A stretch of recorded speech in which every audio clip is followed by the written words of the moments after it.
तो हमारे चैनल सूरज car stereo service में आपका स्वागत है। आज हमारे पास एक क्लेरियन का सिस्टम आया हुआ है, गुवाहाटी से हमें कस्टमर ने भेजा है।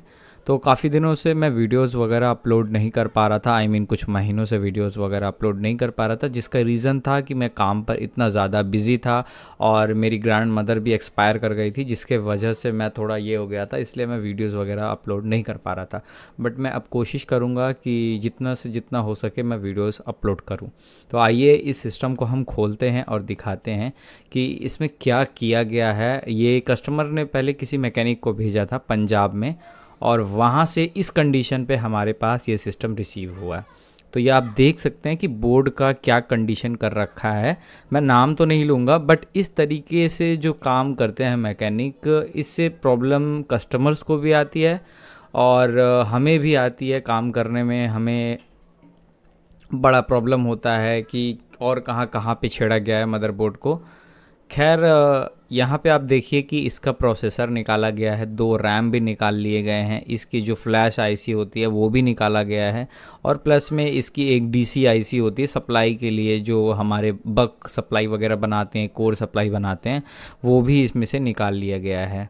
तो अभी हम अब क्या करते हैं कि हम लोग मीटर से इसकी जो भी मेन जहाँ जहाँ सप्लाई बनते हैं वहाँ की पहले हमें शॉर्टिंग चेक करनी है कि कहीं पे भी हमारा बोर्ड का शॉर्टिंग तो नहीं है, क्योंकि हमें तो इसे रिपेयर करना है। कोशिश करेंगे कि हम लोग रिपेयर करें, ज़रूरी नहीं है कि ये मदरबोर्ड रिपेयर हो जाए, but we will try our best.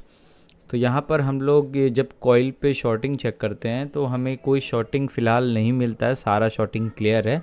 But इसमें से पार्ट्स निकालने का रीज़न मुझे समझ में नहीं आया, और कस्टमर का कहना ये था कि उन्होंने जब ये सिस्टम उन्हें भेजा था तब ये सिस्टम सब कुछ चलता था, उनका टच वगैरह भी काम कर रहा था, सिस्टम से आवाज़ भी आता था। सिर्फ़ और सिर्फ उनकी डिस्प्ले ब्लैक हो गई थी, बैकलाइट जलता था लेकिन डिस्प्ले में कोई वीडियोस वगैरह नहीं आता था, ये उनका प्रॉब्लम था। बट उसके बाद ये सिस्टम कंप्लीट डेड हो गया और इस कंडीशन पे कस्टमर के पास वापस गया। तो आइए चलिए इसे रिपेयर करते हैं।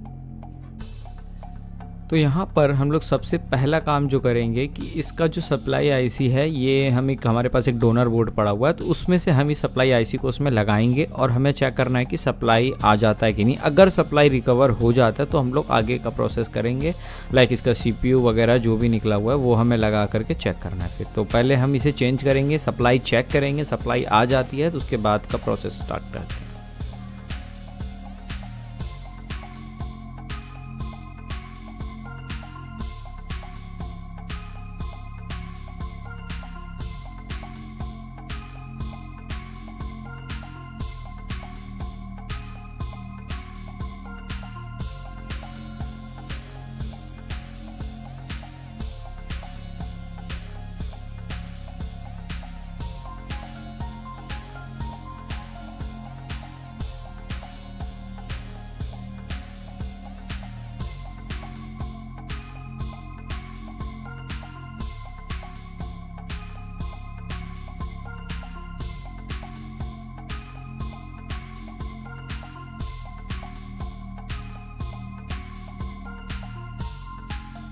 तो यहाँ पर हमने जो है अपना सप्लाई आईसी लगा दिया है, और लगाने के बाद आप देखें ये हमारा सप्लाई आ गया यहाँ पे, मतलब हमारा जो भी सप्लाई का सेक्शन था वो क्लियर हो गया है। हमारा सारा सप्लाई बन गया है, 1.2, 1.5, 1.1, मतलब सारे सप्लाई ओके हैं।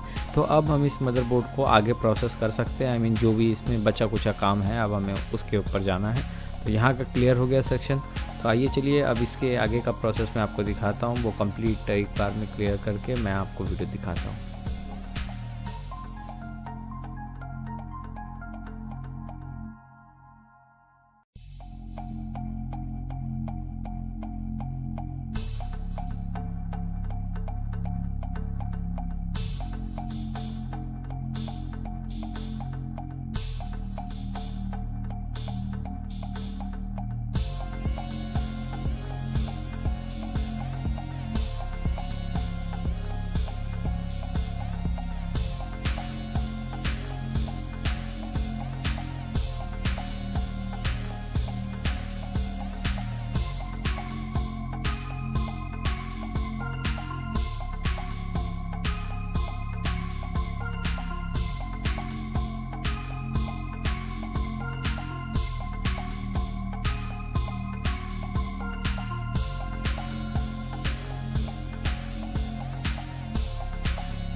तो इस वीडियो में हमने देखा कि हमने सारा जो भी कंपोनेंट्स इसमें निकाला हुआ था वो हमने सारा लगा दिया है। CPU, रैम, MMC, DCI हमने सब लगा दिया है। अब जो बचता है काम हमारा इसे चेक करने का, तो ये देख सकते हैं हमने इसमें जो प्रोसेसर यूज़ किया है वो अलग है, बट ये अलग है। यहाँ पे आप देखेंगे तो इसमें जो प्रोसेसर है ये थोड़ी मोटी है और ये वाला प्रोसेसर थोड़ा थीन है, जस्ट बिकॉज कि ये वाला जो प्रोसेसर हमने निकाला है किसी और मदरबोर्ड से निकाला है, बट कि नंबर सेम है इसका, ये काम करेगा 100%।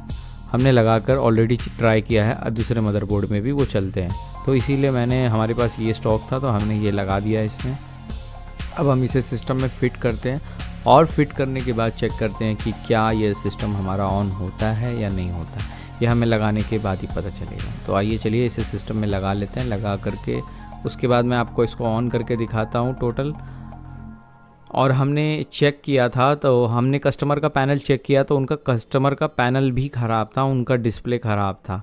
तो आई मीन हो सकता है कि जब ये कस्टमर ये सिस्टम उस मैकेनिक को भेजे थे तब इस सिस्टम में सिर्फ़ और सिर्फ उनकी डिस्प्ले की फ़ॉल्ट होगी, बट वहाँ जाने के बाद उनका वो प्रॉब्लम बढ़ गया, मदरबोर्ड में भी प्रॉब्लम आ गया, क्योंकि हमने पैनल चेक कर लिया उनका पैनल फॉल्टी है।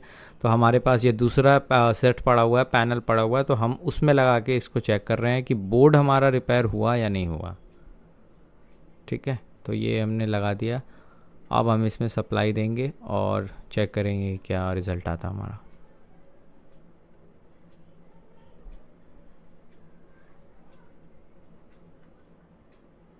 ये हमने अर्थ दे दिया, ये बैकलाइट जला इसमें। आइए देखिए ये सिस्टम हमारा ऑन हो गया, इसमें लोगो आ गया हमारा टोयोटा का। देखते हैं कि ये सिस्टम इसके आगे बूट लेता है या नहीं लेता है, या इसी में फंसा रहता है। कई बार ये सिस्टम रिपेयर होने के बाद वो बूट पे फंस जाते हैं या फिर लोगो पे फंस जाते हैं। तो ये देखिए ये सिस्टम अभी वर्क करने लगा है। और इसमें आप अगर देखेंगे तो डिस्प्ले फ्लिप होके आ रही है, जस्ट बिकॉज कि ये पैनल जो है ये हमारा दूसरे गाड़ी का पैनल है, सुजुकी का पैनल है। तो अगर आप सुजुकी का पैनल टोयोटा में लगाएंगे तो वो थोड़ी डिस्प्ले उल्टी हो जाएगी और टच उल्टी फुल्टी काम करेगी। तो ये हमारा पैनल दूसरा है जिसके वजह से, बट हम यहाँ से ये श्योर हो गए कि हमारा मदरबोर्ड का जो काम था वो हमने क्लियर कर लिया है। अब हमें कस्टमर से बात करना है और इसमें उनसे बात करके उनका डिस्प्ले भी चेंज करवाना पड़ेगा, उसके बाद ये सिस्टम रिपेयर हो गया। तो अगर आपको भी अपना कोई भी म्यूज़िक सिस्टम रिपेयर करवाना है तो डिस्क्रिप्शन में हमारा एड्रेस और फ़ोन नंबर दिया हुआ है। आज ही हमें संपर्क करें और अपना म्यूज़िक सिस्टम जल्द से जल्द रिपेयर करवाएं। Thank you.